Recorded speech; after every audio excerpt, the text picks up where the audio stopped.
पंतप्रधान मोदी आज मुंबई आणि पालघर दौऱ्यावर। वाढवण बंदराचं करणार भूमिपूजन। मच्छीमारांकडून होड्यांना काळे फुगे लावून मोदींचा निषेध। शिवरायांचा पुतळा कोसळल्याप्रकरणी काँग्रेसचे नेते पंतप्रधान मोदींना जाब विचारणार। निकृष्ट दर्जाच्या कामाची चौकशी होणार की नाही, काँग्रेसचा सवाल। अजित पवारांकडून राजकोट किल्ल्यावर कोसळलेल्या पुतळ्याची पाहणी। तर शिवरायांचा पुतळा पीडब्ल्यूडीने उभारला की नौदलानं, या वादात अर्थ नाही। अजितदादांचं सत्ताधाऱ्यांना खडेबोल।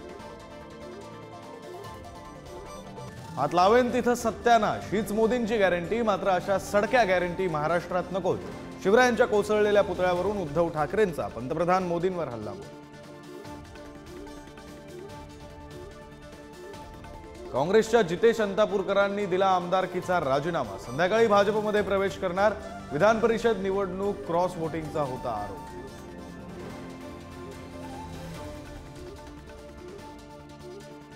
लोकसभा निकालानंतर भाजप बॅकफूटवर। विधानसभेला विशेष खबरदारी। भाजपचं टार्गेट 145 जागांवरून 100 जागांवर। जागा वाटपाकडे लक्ष।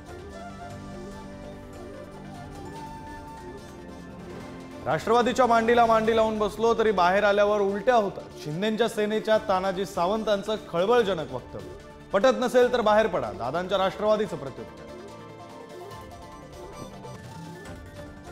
शिंदेंच्या शिवसेनेचा नाशिकवर विशेष फोकस। श्रीकांत शिंदे आज आढावा बैठक घेणार, तर मुख्यमंत्री शिंदेही नाशकात जाण्याची शक्यता।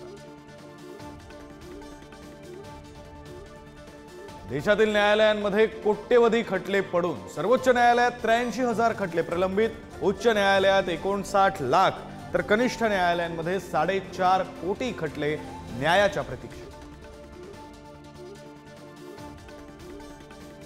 भारतातील अब्जोपतींची संख्या 10 वर्षांमध्ये तिपटीनं वाढली। अंबानींना मागे सारत अदानी नंबर 1 वर।